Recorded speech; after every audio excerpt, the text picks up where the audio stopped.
Hey everybody, it's your girl Essence and welcome back to another video.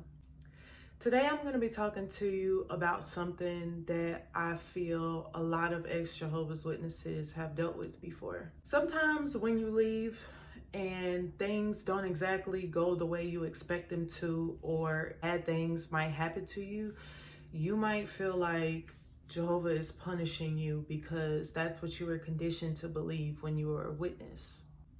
I'm here to tell you right now, if you are feeling that way, that's not true. You have to change your perspective on the situation. I know that's not an easy thing to do because when you've been told something over and over, it's like second nature. Thoughts, they just stay in your mind, let alone if you were raised in that religion, it's even worse. So I understand. But what you also need to understand is that that religion was designed the way it was for a reason. What they want to happen is for you to leave and then for you to try to start a new life for yourself and for you to let the pressures of doing that get to you and then you turn around and come back. I mean, really stop and think about it.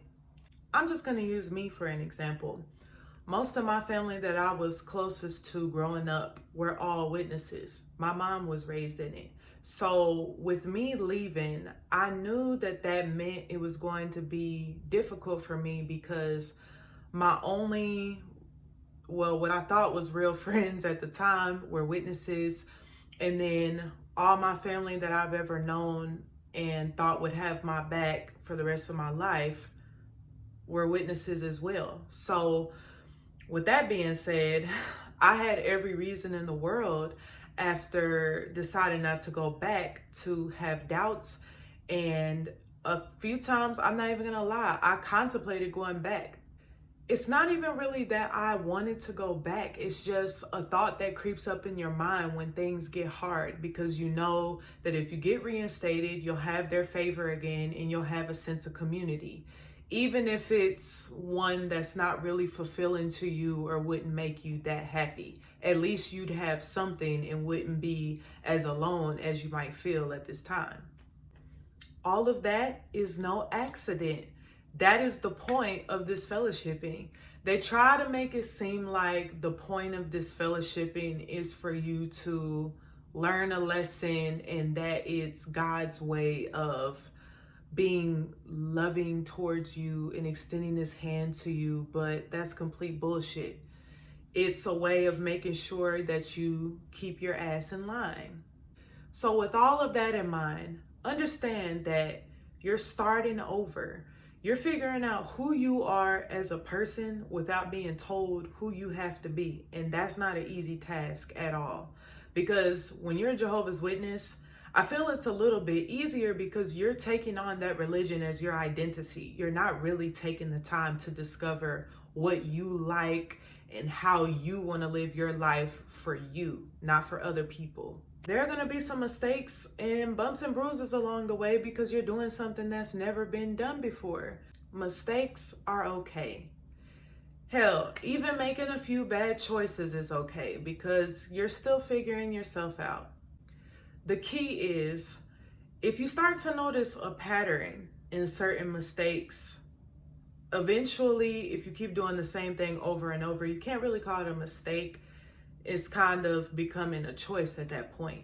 So just take the time to self-evaluate yourself. Ask yourself, is what's going on in your life, does it have to do with situations you're putting yourself in, or maybe you're hanging around certain people that aren't the best influence for you in order for you to have a better future? You have to ask yourself these things, witness or not. And then maybe you'll come to the conclusion that you need to make some personal changes or cut some people out of your life. And that's perfectly okay. And that may help things smooth sail a little better for you. Of course, there are going to be bad things that might happen here or there because that's just life. But eventually you'll come to see, once you start figuring out more of who you are and who you want to be associated with and the kind of life you want to live, eventually you'll start to see that it's not because Jehovah's punishing you. I really wish I had someone to tell me these things when I was experiencing these doubts. And it really wasn't until I started having conversations with other ex-Jehovah's Witnesses that I realized I wasn't the only one who has felt this way before at one point in time.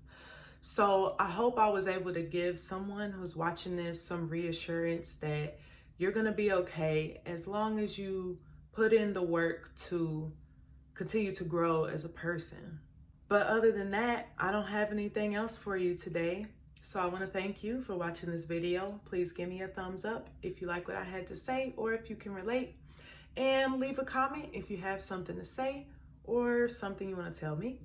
And if you haven't subscribed, then please subscribe for more content like this and other things I'm going to share with you in the future. Thanks for watching, and I'll see you next time.